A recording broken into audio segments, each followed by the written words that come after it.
So today I'm going to make a chocolate cake, but this isn't any ordinary chocolate cake. This is one that's full of education. So I took all the ingredients and I added a vocab word to it, and I'll explain how I did that. But we're going to be making a chocolate cake, and it's going to turn out great because it's going to be made with love and English language. So here it goes. Our recipe for success and chocolate cake. So, firstly, we have to get the ingredients. Now, luckily, I conveniently have them all to my right. So, what we'll need for the cake batter is 2 cups of all-purpose flour.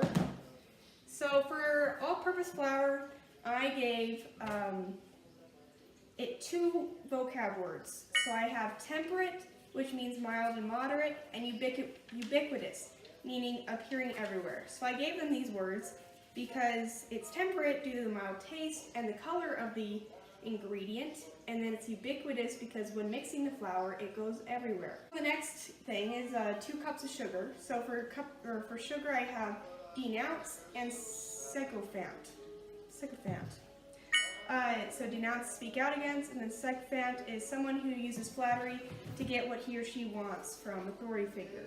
So I chose these 2 words because the denounce because it cancels out the salt and condemns the salt to have no real flavor in the finished product, and sycophant because the sugar in the cake lures you back in, so you end up eating more than you should.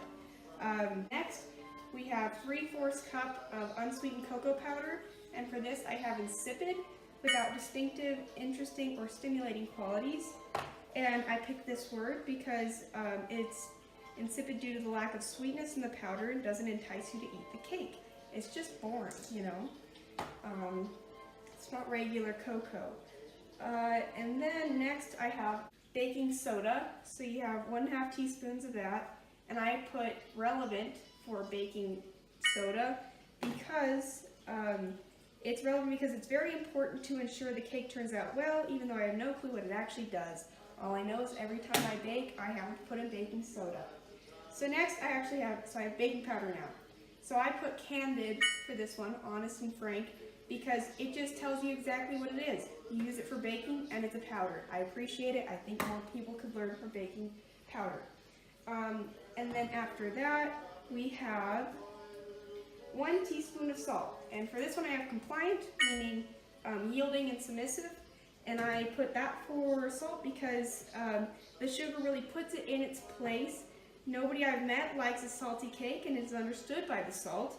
Just enough to dull the super sweet nature of the cake, but not enough to overpower it. So that's why I gave salt compliant. Then next, I have 1 teaspoon of espresso powder.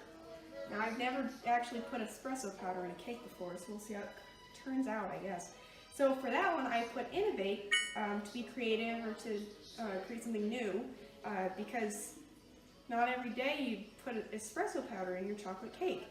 Then after that, we need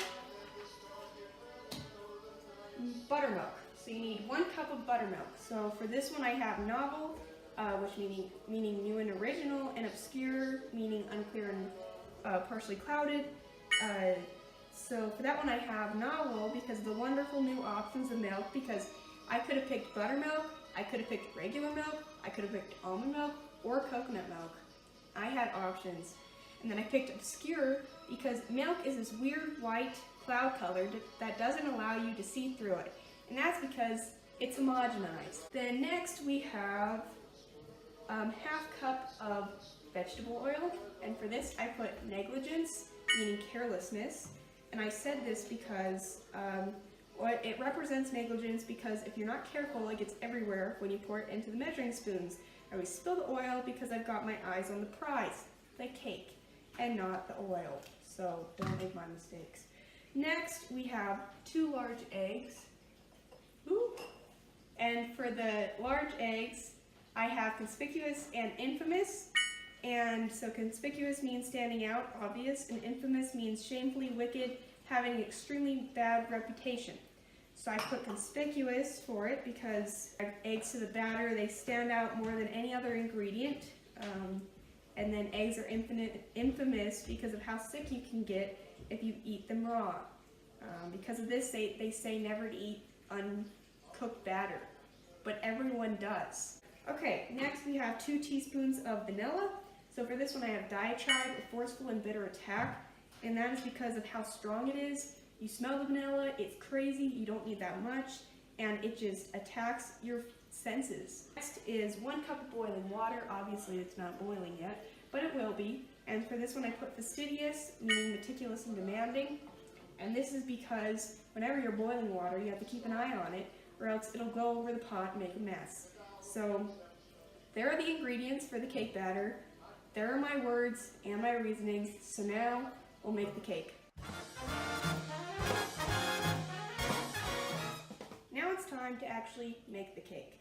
So I've got my instructions here. I also have vocab words for each instruction too, because first of all, the whole directions must be lucid, meaning like clear, obvious, easy to understand. It must be this because the baker making the recipe is able to recreate the desired result, which is, in this case, a delicious chocolate cake.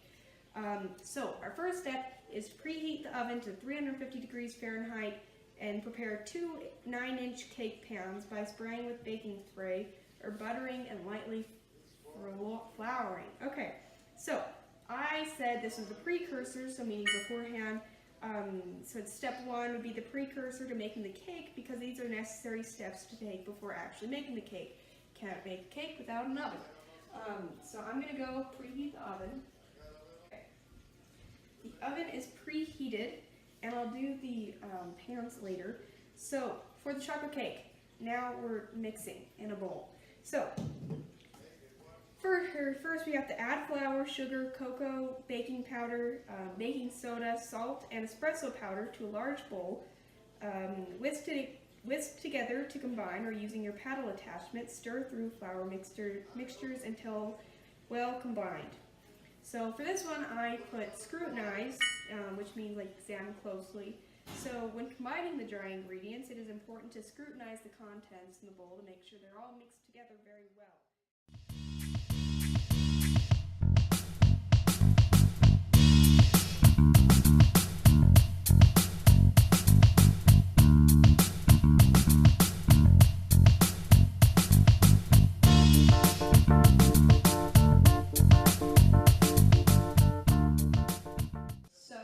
Everything's combined, so next step. So we're supposed to add the milk, vegetable oil, eggs, and vanilla to flour mixture and mix together on medium speed until well combined. Reduce speed and carefully add boiling water to the cake batter until well combined. So for this one I put gravity, so meaning seriousness. This step is the most dangerous in the cake making process aside from getting the cake out of the oven. The boiling water is just that, it's boiling. So if you're not careful, you're going to burn yourself. Also, I need to boil water because I haven't done that.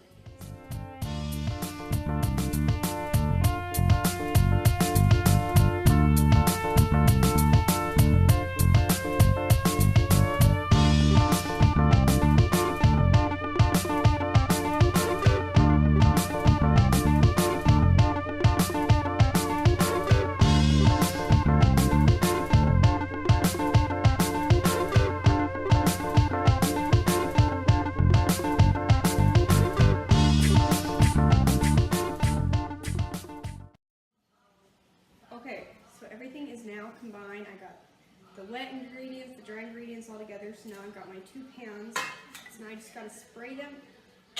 So for this step, I put talisman and engender. So while the cake is cooking, it is fun to watch it rise in the oven. And all that is chemistry, the cake has some magical powers in my eyes, hence talisman with an object with magical powers. And then finally we created a cake. So engender is very fitting because it's kind of like to produce something new. And we go from this to a cake.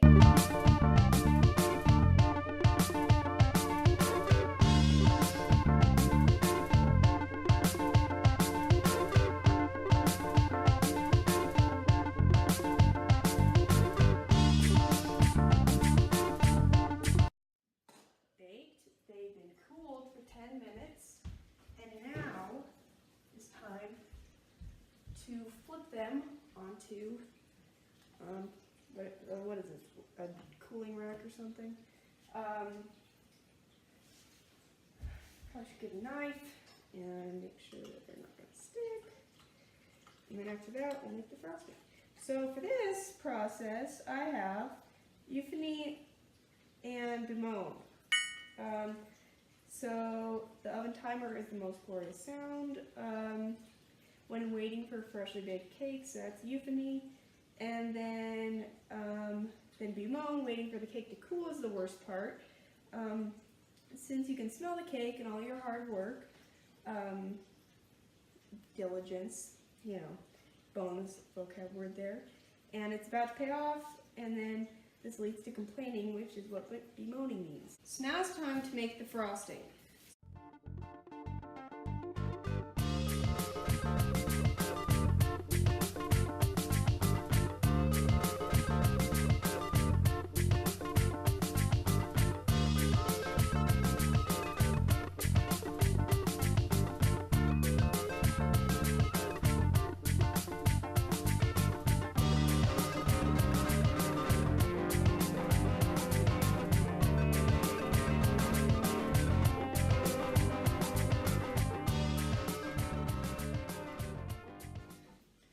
Now that we have our frosting and our lovely cakes that came out beautifully. Hold on, let's see if I can. Yep. So now it's time to frost. And for frosting, I put that it's superficial because the frosting of the cake is only on the outside of the cake. I mean, unless you make a multiple layer cake, then it's on the inside. But my cake's only gonna have it on the outside, so it works.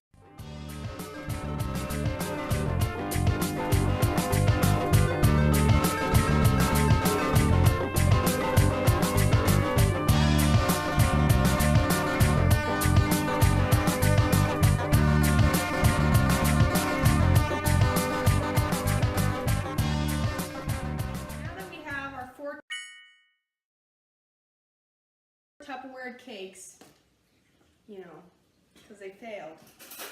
Now it's time for the taste test. Let's see how it goes. That's a cake. And a pretty good one too. It's not the prettiest, but with a little perseverance and vocabulary, we made it work. Thank you for joining me today. Keep baking and keep learning, and do them together. It's better that way.